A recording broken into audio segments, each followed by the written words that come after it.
കാണുന്നതിനേക്കാൾ അപ്പുറത്തേക്ക് വളരെ വിശാലമായി ആ പ്രദേശം കാണാൻ കഴിയുന്നുണ്ടല്ലോ. അരുൺ നിൽക്കുന്ന സ്ഥലത്തു നിന്ന് എന്താണ് അവിടെ നടക്കുന്നത്? കൂടുതൽ സൂചനകളുണ്ടോ? ബിജുകുമാർ, ഇപ്പോൾ രണ്ടാമതും മുങ്ങിപ്പോയ ആ മുങ്ങൽ വിദഗ്ധൻ ഇപ്പോൾ വീണ്ടും ഈ നദിക്ക് മുകളിലേക്ക് കയറിയിട്ടുണ്ട്. പക്ഷെ പൂർണ്ണമായും ഈ തുരുത്തിലേക്ക് അദ്ദേഹം കയറിയിട്ടില്ല. ആ ബോട്ടിന് അദ്ദേഹത്തോട് ഒപ്പം മാറി നിന്നിരുന്ന ആ ബോട്ടിന് വേണ്ട നിർദ്ദേശങ്ങൾ നൽകുന്നു എന്നതാണ് എനിക്ക് തോന്നുന്നത്. എനിക്ക് ആ കാഴ്ചയിൽ കാണാൻ സാധിക്കുന്ന ഈ നങ്കൂരം അതിൽ ഉറപ്പിക്കാനുള്ള ശ്രമം നടത്തുന്നത് കയറുൾപ്പെടെയുള്ളവ ഈ നദിക്കടിയിലേക്ക് കൊണ്ടുപോയിരുന്നു ബിജുകുമാർ.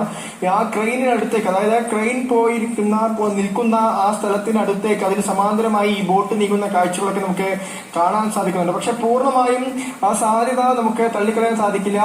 പൂർണ്ണമായും അത് അങ്ങനെയാണ് എന്ന് പറയാൻ കഴിയില്ല. കാരണം വിദൂര ദൃശ്യമാണ്. നമുക്ക് ആ ദൃശ്യങ്ങളിൽ കാണാൻ സാധിക്കുന്ന ഇപ്പോൾ ഈ മുങ്ങൽ വിദഗ്ധനായ പരിചയസമ്പന്നനായ ആ വ്യക്തി അദ്ദേഹം ഈ വെള്ളത്തിൽ നിന്ന് ഇപ്പോൾ പൂർണ്ണമായും കയറിയിട്ടില്ല. ഒപ്പം ആ ബോട്ട് അദ്ദേഹത്തിന്റെ നിർദ്ദേശത്തിനനുസരിച്ച്, അദ്ദേഹം പറഞ്ഞതുപോലെ തന്നെ അദ്ദേഹത്തിന്റെ നിർദ്ദേശത്തിനനുസരിച്ച് മൂവ് ചെയ്യുന്ന കാഴ്ച, പല ഭാഷകളിലേക്ക് മാറുന്ന കാഴ്ച, കയറ് പോലെയുള്ള കാര്യങ്ങളൊക്കെ തന്നെ അവിടേക്ക് വെള്ളത്തിലേക്ക് ഇടുന്ന കാഴ്ച നമുക്ക് കാണാൻ സാധിക്കുന്നുണ്ട്. എന്തായാലും ഒരിക്കൽ കൂടി ഈ വെള്ളത്തിനടിയിലേക്ക് പോകാനുള്ള, ഈ ആഴങ്ങളിലേക്ക് പോകാനുള്ള ഒരു സാധ്യത നമുക്ക് തള്ളിക്കളയാൻ സാധിക്കില്ല വിജയകുമാർ. പക്ഷേ ഇപ്പോൾ നമുക്ക് ഇവിടെ നിന്നും ഷിരൂരിൽ നിന്നും അനുഭവപ്പെടുന്നത് പ്രതികൂലമായ കാലാവസ്ഥയാണ്. മഴ ഇരച്ചു വരുന്ന ഒരു കാഴ്ച, ഇരുട്ടും നീക്കമെന്നറിയില്ല. ഒരു നങ്കൂരം ആ ബോട്ടിൽ അദ്ദേഹം എത്തിച്ചത് അത് അവിടെ വെള്ളത്തിലേക്ക് വീണ്ടും ഇറക്കിയിട്ടുണ്ട്. എന്തൊക്കെയോ ചില പരിശോധനകളെന്ന് മാത്രമേ നമുക്ക് ഈ ഘട്ടത്തിൽ പറയാൻ കഴിയൂ. വളരെ വളരെ വിശദമായ ഒരു ജലോപരിതലത്തിലെ സർവേ പൂർത്തിയാക്കിയ ശേഷം ആഴത്തിലേക്ക് ഇറങ്ങി അവിടെ അദ്ദേഹം നടത്തിയ നീക്കങ്ങൾ അത് ഏറെക്കുറെ വിജയിച്ചു എന്നതിന്റെ സൂചനയാണ്. അടുത്ത ഘട്ടത്തിലേക്ക് കാര്യങ്ങൾ കടന്നത്. നാവികൻ, ആ മുങ്ങൽ വിദഗ്ധൻ ഇപ്പോഴും ആ പുഴയുടെ ജലോപരിതലത്തിലേക്ക് വന്ന ശേഷം അദ്ദേഹം ആ മൺകൂം പാലത്തിന് സമീപം നിൽക്കുകയാണ്. അദ്ദേഹത്തിന്റെ നിർദ്ദേശങ്ങൾക്കനുസരിച്ചാണ് ആ ബോട്ട് ഇപ്പോൾ ജലോപരിതലത്തിൽ ചലിക്കുന്നത്. അതിപ്രധാനമാണ് ഈ നിമിഷങ്ങൾ.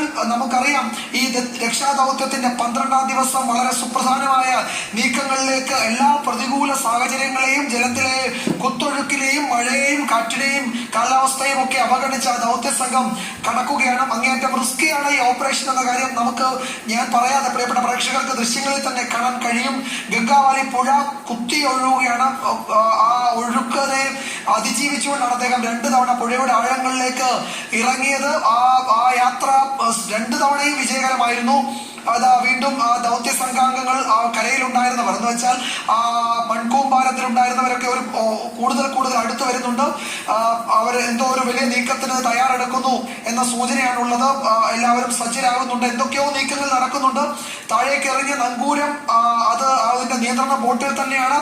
ആ നാവികൻ അവിടെ തന്നെ തുടരുന്നുണ്ട്. അദ്ദേഹത്തിന്റെ നിർദ്ദേശപ്രകാരം ആ മൺകൂമ്പാലത്തിലും ബോട്ടിലും ഉള്ളവർ പ്രവർത്തിക്കുന്നുണ്ട്. വീണ്ടും അദ്ദേഹം ഡൈവ് ചെയ്യുമോ എന്നറിയില്ല. ഒരിക്കൽ കൂടി ഡൈവിന് അദ്ദേഹം തയ്യാറെടുക്കുകയാണോ എന്നറിയില്ല. 2 തവണയും അദ്ദേഹം ഡൈവ് ചെയ്ത് വിജയിച്ചു വന്നിരിക്കുകയാണ്. അതിനിടയിൽ ചിലർ പറയുന്നുണ്ട് നമുക്ക് അവിടെ നടക്കുന്നതെന്ന് കൃത്യമായി ഈ ഘട്ടത്തിൽ പറയാൻ കഴിയില്ല. പുഴയുടെ ഏറെക്കുറെ നടുക്ക് എന്ന് വേണമെങ്കിൽ പറയാം, 132 മീറ്റർ അകലെ ആണ് ഈ ദൗത്യത്തിന്റെ ഇപ്പോഴത്തെ അതിന്റെ കോർ എന്ന് പറയുന്ന ഏറ്റവും പ്രധാനപ്പെട്ട ഭാഗം. അവിടെ നിന്നുള്ള തത്സമയ ദൃശ്യങ്ങളാണ് നമ്മൾ കാണുന്നത്. ഷഫീദ്, കേൾക്കാമെങ്കിൽ ഇപ്പോൾ പ്രധാനപ്പെട്ട ഉദ്യോഗസ്ഥരും ജനപ്രതിനിധികളും തീരത്തേക്ക് വരുന്നു എന്നറിയുന്നു. നിർണായക മണിക്കൂറുകളിലൂടെ കടക്കുകയാണ് നമ്മളെന്ന് കൃത്യമായി പറയാം, അല്ലേ? വിജയകുമാർ, ഉറപ്പായിട്ടും 12ാം ദിവസം അതിനിർണായകമായ നീക്കത്തിലേക്ക് കടന്നിരിക്കുന്നു എന്നുള്ളതാണ് നമുക്ക് ആ ദൃശ്യങ്ങളിൽ മനസ്സിലാക്കാൻ സാധിക്കുന്നത്. ദൂരദൃശ്യങ്ങളിലടക്കം നമുക്ക് ഇക്കാര്യം കാണാൻ കഴിയും. നമുക്ക് ലഭിച്ചിരിക്കുന്ന വളരെ ക്ലോസ് വിഷ്വലാണ്. ആ ക്ലോസ് വിഷ്വലിൽ 2 തവണ ആ ദൗത്യ സംഘത്തിലെ ഒരാൾ, അത് ഈശ്വർ മൽപേ, അദ്ദേഹത്തിന്റെ നിയന്ത്രണത്തിലാണ് 20ലധികം രക്ഷാദൗത്യങ്ങൾ ചെയ്തിട്ടുള്ള ഈശ്വർ മൽപ്പയുടെ നേതൃത്വത്തിലാണ് ഇപ്പോൾ ഷിരൂരിൽ അതിനിർണായകമായിട്ടുള്ള രക്ഷാപ്രവർത്തനം നടക്കുന്നത് എന്നുള്ളതാണ് ഏറ്റവും ശ്രദ്ധേയമായിട്ടുള്ള കാര്യം. ആ ദൃശ്യങ്ങളിൽ സകലതും വ്യക്തമാണ്. ഇതുവരെ ഈ കഴിഞ്ഞ 12 ദിവസങ്ങൾ നമുക്ക് സാധ്യമാകാതിരുന്ന ഒരു കാര്യം അതിപ്പോൾ സാധ്യമാകുന്നു. ഈ ആഴങ്ങളിലേക്ക്, ഗംഗാവലിപ്പുഴയുടെ ആഴങ്ങളിലേക്ക് ആദ്യം ഈ സംഘത്തിലെ ഒരാൾ പോയി അയാൾ മടങ്ങി വന്ന ചില കാര്യങ്ങൾ ഇതിനോടകം തന്നെ ഈശ്വർ മൽപ്പയോട് സംസാരിച്ചിട്ടുണ്ട്. അതിനുശേഷം വീണ്ടും രണ്ടാമതും അയാൾ പുഴയുടെ ആഴങ്ങളിലേക്ക് പോകുന്നത് നമുക്ക് ആ ദൃശ്യങ്ങളിൽ വ്യക്തമായി കാണാൻ സാധിക്കും. സഹായിക്കും. ഈ ഘട്ടത്തെ ഒരുപക്ഷെ ഈ 12 ദിവസം നീണ്ട തിരച്ചിലിന്റെ ഏറ്റവും നിർണായകമായ ഘട്ടമായി നമുക്ക് കണക്കാക്കാൻ കഴിയും. ഒരു പക്ഷേ ഡ്രോൺ പരിശോധന കാര്യങ്ങളിൽ അവരുടെ അനാലിസിസിൽ ഒരു സ്പോട്ട് 4 കണ്ടെത്തിയതിന് പിന്നാലെ ഇങ്ങനെ ഒരു നീക്കം നടത്തുന്നു എന്നുള്ളത് നമ്മളെ സംബന്ധിച്ച് ആശ്വാസകരമായ കാര്യമാണ്. പ്രത്യേകിച്ച് നമ്മുടെ പ്രിയപ്പെട്ട അർജുന്റെ ആ ട്രക്ക് എവിടെയെന്ന് ഇതിനോടകം തന്നെ സ്പോട്ട് ചെയ്തിട്ടുണ്ട്. ആ ട്രക്കിന്റെ പൊസിഷൻ അടക്കമുള്ള കാര്യങ്ങൾ കൃത്യമായി ഉറപ്പിച്ചിട്ടുണ്ട്. അതേ പൊസിഷനിൽ ആ മൺകൂനയ്ക്ക് ചേർന്നിട്ട് പുഴയുടെ നദിക്കരയിൽ നിന്നും 132 മീറ്റർ അകലെയുള്ള സ്ഥലത്ത് അതാ ഇപ്പോൾ ഡൈവിംഗ് നടത്തുന്ന രണ്ടാമത്തെ തവണ ഡൈവിംഗിനായി പോയിരിക്കുന്നതിന് തിരിച്ചു വരണം. അതിനുമുമ്പ് ഏറ്റവും പ്രധാനപ്പെട്ട കാര്യം നമ്മളോട് ഈ ഡ്രോൺ പരിശോധനയുടെ വിശദാംശങ്ങൾ കൃത്യമായി നോട്ട് ചെയ്യുന്നുണ്ട്. ഈ ട്രക്കിന്റെ പൊസിഷൻ എങ്ങനെയെന്നുള്ളതാണ്. അത് നമുക്ക് ആ മൺകൂന ഇപ്പോൾ ഡിങ്കി ബോട്ടിലടക്കം നിൽക്കുന്ന ആ രക്ഷാപ്രവർത്തക സംഘം ഈശ്വർ മൽപ്പെ അടക്കമുള്ള ആൾക്കാർ അതല്ലേ ദൃശ്യങ്ങളിൽ കാണുന്നത്. രണ്ടാമത് തിരികെ വരികയാണ് ഷഫീദ്. അദ്ദേഹത്തിന്റെ രണ്ടാമത്തെ ഡൈവിന് ശേഷം അദ്ദേഹം തിരികെ വരുന്നതാണ് നമ്മൾ കാണുന്നത്. ഈ ദൃശ്യങ്ങൾ തത്സമയ ദൃശ്യങ്ങളാണ്. അദ്ദേഹം രണ്ടാമത് ദൗത്യവും പൂർത്തീകരിച്ചിട്ട് ഇതാ മടങ്ങി വരികയാണ്. തത്സമയ ദൃശ്യങ്ങൾ കാണാം. അദ്ദേഹം ജലോപരിതലത്തിൽ എത്തിയിട്ട് അവിടെ തുടരുകയാണ്.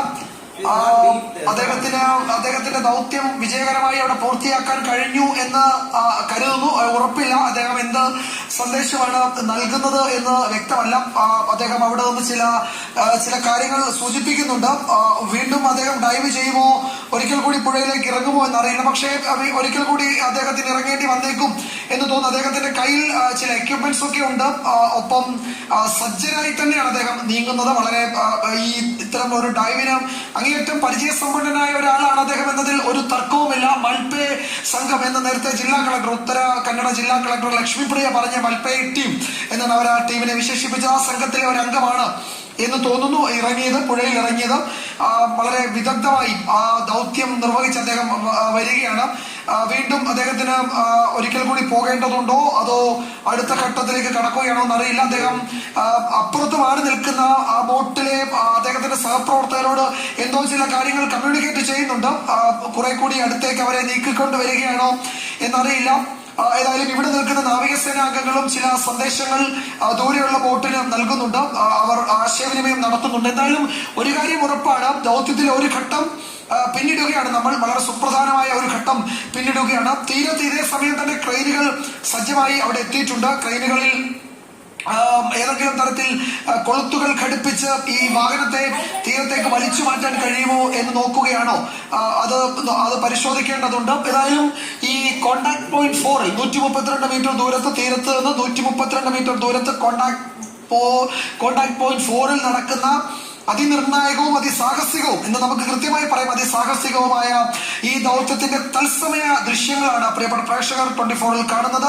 വളരെ ക്ലോസ് ആയി നമുക്ക് ആ സംഘത്തെ നിരീക്ഷിക്കാൻ കഴിയുന്നുണ്ട്. അവരുടെ നീക്കങ്ങൾ മനസ്സിലാക്കാൻ കഴിയുന്നുണ്ട്. വളരെ സങ്കീർണമായ അങ്ങേയറ്റം സാഹസികമായ ഒരു ദൗത്യത്തിനാണ് പ്രിയപ്പെട്ട ആ ദൗത്യ സംഘത്തിലെ അംഗങ്ങൾ തയ്യാറെടുക്കുന്നത്. അതിന്റെ ഓരോ ഘട്ടവും അവർ വിജയകരമായി പൂർത്തിയാക്കുകയാണ്.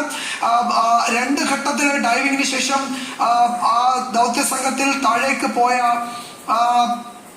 ഡൈവ് ചെയ്ത അദ്ദേഹം കുറെ കൂടി ആ തുരുത്തിലേക്ക് നീങ്ങി വരുന്നുണ്ട്. അതിനപ്പുറത്ത് അദ്ദേഹം എന്തോ ചില കാര്യങ്ങൾ അപ്പുറത്തുള്ള കുറച്ച് മാറി നിൽക്കുന്ന ആ ബോട്ടുമായി കമ്മ്യൂണിക്കേറ്റ് ചെയ്യാൻ ശ്രമിക്കുന്നുണ്ട്.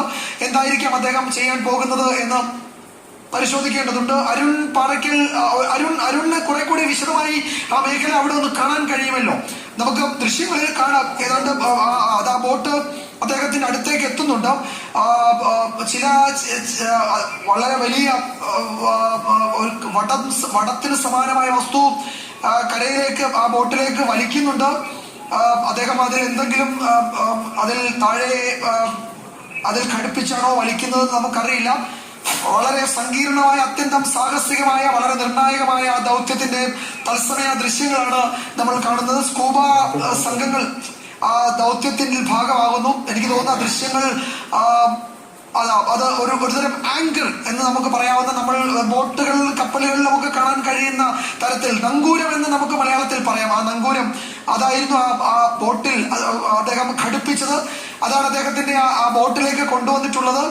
അത് താഴേക്ക് അദ്ദേഹം കൊണ്ടുപോയ സംഗതി തന്നെയാണ്. അതിൽ വിശദമായ പരിശോധന അത് ഉപയോഗിച്ച് നടത്തിയിട്ടുണ്ട്. നങ്കൂരം ആയിരുന്നു അദ്ദേഹത്തിന് അവിടെ താഴെ, അദ്ദേഹം അതിൽ ഉറപ്പിച്ച് ആയിരുന്നു ആ പരിശോധനയൊക്കെ നടത്തിയത് എന്ന് മനസ്സിലാകുന്നു. അത് തിരികെ ആ ബോട്ടിലേക്ക് തന്നെ കൊണ്ടുവന്നിട്ടുണ്ട്. അതിൽ എന്തായിരിക്കും അടുത്ത നീക്കം എന്നത് വളരെ നിർണായകമാണ്. നങ്കൂരം ആയിരുന്നു അദ്ദേഹം താഴെ അപ്പുറത്തുണ്ടായിരുന്ന ബോട്ടിലേക്ക് നൽകിയിരുന്നത്. അത് ബോട്ടിലേക്ക് തന്നെ തിരികെ കൊണ്ടുവന്നിട്ടുണ്ട്. വളരെ സുരക്ഷിതനായി വളരെ വിദഗ്ധനായ, അങ്ങേയറ്റം വൈദഗ്ധ്യം നേടിയ മുങ്ങൽ വിദഗ്ധൻ അദ്ദേഹത്തിന്റെ 2 ഡൈവുകൾ വളരെ സക്സസ്ഫുള്ളി കംപ്ലീറ്റഡ് എന്ന് നമുക്ക് പറയാം.